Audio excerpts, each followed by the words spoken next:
Jika tidak sekarang, kapan lagi? Jika tidak kita, siapa lagi?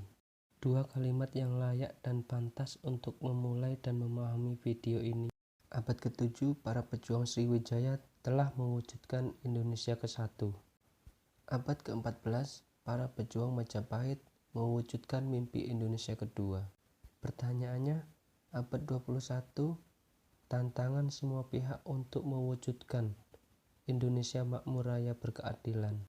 Sebuah visi misi besar seperti halnya mewujudkan Indonesia makmur raya berkeadilan tentu memerlukan sebuah dasar kuat sebagai pijakan untuk melangkah menggapainya di tengah kondisi dunia abad 21 yang sudah mulai bahkan banyak berubah dengan munculnya globalisasi dunia yang mau tidak mau, suka tidak suka harus menjadi faktor yang layak untuk dicermati untuk bisa menjadi ancaman sekaligus peluang untuk semua negara.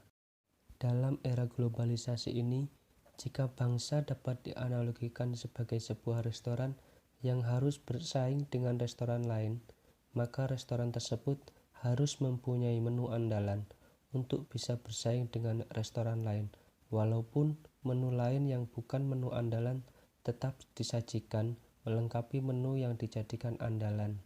Demikian juga sebuah bangsa. Dalam era globalisasi tentunya harus mempunyai bidang yang bisa dijadikan andalan untuk bisa bersaing dengan bangsa lain dengan tetap membangun bidang lainnya. Masyarakat Indonesia harus bersyukur punya banyak potensi besar. Di antaranya adalah bidang high-tech, pertambangan, pariwisata, dan agrokomplek, meliputi pertanian, peternakan, dan perikanan. Hanya saja kita harus memilih mana yang menjadi prioritas tanpa melupakan yang lain. Dari bidang high-tech, kita bisa ambil contoh sebuah komputer. Sepanjang pengamatan kita, Indonesia hanya baru bisa merakit komputer dan belum mampu membuat sebuah chip atau otak dari komputer.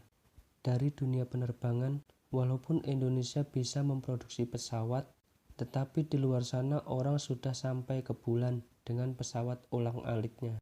Bidang pertambangan, Indonesia mempunyai potensi demikian luar biasa. Hanya saja kita masih banyak bergantungan kepada asing dengan banyaknya perusahaan pertambangan dari luar yang secara tidak langsung menyiratkan bahwa Indonesia masih terkendala di bidang teknologi, manajemen, permodalan, dan lain-lain di bidang pertambangan. Menggantungkan pada pertambangan secara jangka panjang akan beresiko juga karena merupakan sumber daya alam yang tidak terbaharui sehingga akan habis suatu ketika. Dari bidang pariwisata, merupakan bidang yang luar biasa untuk dikembangkan. Hanya saja tragedi bom Bali, wabah penyakit SARS, wabah penyakit virus corona tahun 2019 menunjukkan betapa rentan dunia pariwisata berkait dengan isu keamanan dan sosial. Secara jangka panjang, sektor pariwisata juga harus memperhatikan aspek kesiapan mental dan moral bangsa jika tidak ingin terimbas dampak negatif yang mungkin dibawa oleh pihak asing. Dengan demikian, maka bidang high-tech, pertambangan, pariwisata masih akan sulit untuk dalam jangka dekat mampu bersaing dengan bangsa lain, di samping juga mempunyai beberapa faktor resiko. Salah satu alternatif pilihan bidang yang bisa menjadi andalan ataupun prioritas bagi kita masyarakat Indonesia adalah di bidang agrokompleks. Tentunya bidang-bidang lain tetap diperhatikan. Kita semua tahu Indonesia mempunyai luas lahan pertanian, perkebunan, kehutanan, peternakan, dan perikanan, mempunyai keanekaragaman flora dan fauna sangat beragam yang dapat dikembangkan dari hulu hingga hilir, mempunyai sumber-sumber bahan baku berkait dengan sarana produksi agrokomplek yang besar, meliputi pupuk, benih, pestisida alami, pakan ternak, dan lain-lain. Pengetahuan dan teknologi yang sudah cukup tersedia, tenaga kerja yang cukup melimpah, karena mayoritas penduduk Indonesia masih bersinggungan dengan dunia agrokomplek. Semua itu merupakan keunggulan alamiah Indonesia yang telah diberikan Tuhan untuk kita yang wajib disyukuri dan dikembangkan. Bidang garap agrokompleks pun sangat luas dan besar dari sisi produksi budidaya, tanaman, perikanan, darat, dan ternak.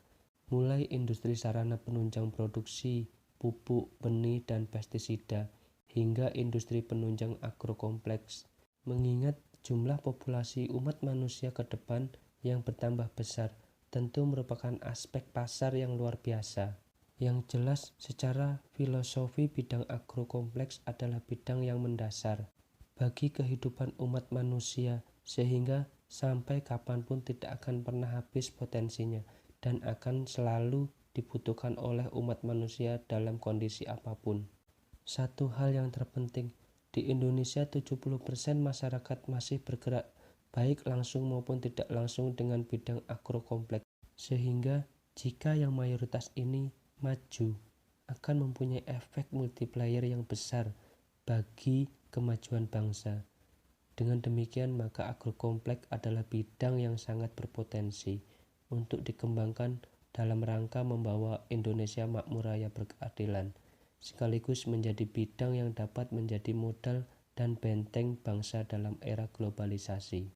Dengan sedemikian besar potensi di bidang agrokompleks, sayangnya berkebalikan dengan kenyataan.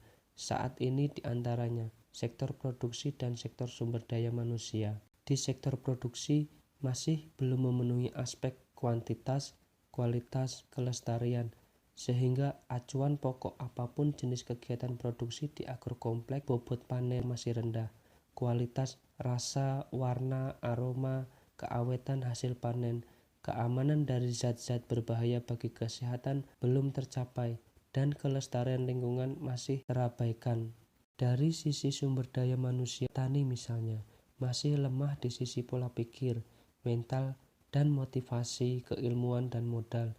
Selain juga masih rendahnya kerjasama antara pihak-pihak terkait seperti pelaku agrokompleks, petani dan pengusaha, pemerintah, dan lembaga-lembaga terkait. Jika semua hal tersebut dalam era globalisasi ini tidak segera mendapatkan perhatian, maka kita akan kehilangan salah satu bidang yang sangat potensial untuk dijadikan senjata dalam perang jenis baru, yaitu globalisasi ekonomi dunia.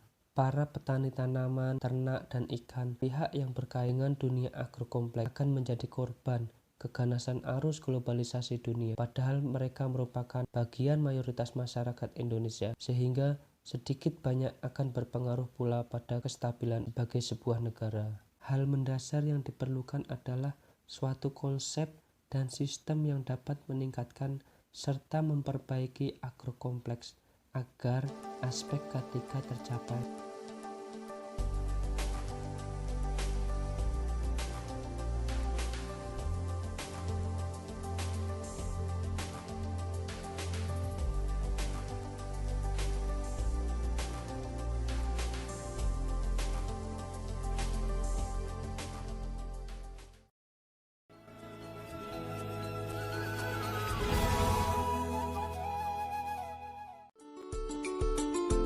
PT Natural Nusantara sebagai komponen anak bangsa berusaha memberikan peranan hal tersebut dapat tercapai melalui hasil teknologi produk-produk alamiah organik dan teknologi budidaya yang dihadirkan oleh PT Natural Nusantara baik di bidang agrokompleks maupun kesehatan, maka aspek ketiga dapat tercapai dengan training-training, pertemuan formal dan informal, kajian-kajian atau diskusi, alat-alat kerja, brosur, leaflet, dan buku maupun VCD, kunjungan dan pembinaan oleh perusahaan dan para distributor, konsultasi langsung atau tidak langsung lewat berbagai sarana, semuanya akan meningkatkan pola pikir, mental, dan motivasi, serta keilmuan siapapun yang tergabung dengan PT Natural Nusantara lewat kesempatan ikut serta dalam aspek bisnis usahanya. Sistem jaringan networking yang diterapkan bagi siapapun termasuk petani dapat menambah modal dan meningkatkan penghasilan, bahkan penghasilan utama. Khusus bagi petani, walaupun tidak aktif di sisi peluang usahanya, masih tetap meningkatkan modal karena produk agrokompleks PT Natural Nusantara adalah produk produktif, yaitu dengan menggunakan produk akan tercapai aspek ketiga, sehingga akan menaikkan keuntungan hasil panen, yang berarti juga akan meningkatkan penghasilan dan modal. Semua hal itu dapat dicapai secara efektif dan efisien, karena sistem yang dijalankan adalah sistem jaringan yang lebih cepat karena sangat dibutuhkan, mengingat globalisasi sudah berjalan dan kita tidak bisa lagi menunda-nunda waktu. Tentunya sangat belum cukup peran PT Natural Nusantara bagi kemajuan agrokompleks secara langsung dan kemajuan bangsa secara tidak langsung. Secara global dibutuhkan serangkaian perencanaan matang ke depan secara komprehensif dan diaplikasikan secara konkret di lapangan dengan upaya mengembangkan agrokompleks di Indonesia untuk mencapai Indonesia makmur raya berkeadilan. Di antaranya meliputi penyamaan visi misi semua elemen bangsa mengenai pengembangan agrokompleks, perubahan dari pembangunan multisektor focusing menjadi pembangunan berprinsip agrokompleks focusing, perubahan dari pola pikir lokal ke pola pikir global, perubahan pendekatan ke sumber daya manusia semua elemen, terutama pola pikir mental dan motivasi, perubahan penggunaan teknologi ke arah teknologi tepat guna, efektif, efisien, dan dapat diterapkan secara massal dan tepat, perubahan dari hanya sekedar kuantitas targeting ke kualitas dan kelestarian targeting, perubahan dari adopsi teknologi ke inovasi teknologi, perubahan sistem informasi antar semua elemen terkait, perubahan sistem kelembagaan di tingkat petani yang dapat secara real, efektif, dan cepat membantu persoalan internal petani yang menyangkut pola pikir, mental, teknologi, dan permodalan, perubahan penataan tata niaga atau market pasar yang lebih stabil dan berkeadilan, perubahan fasilitas pelayanan jasa keuangan bagi agrokompleks, perubahan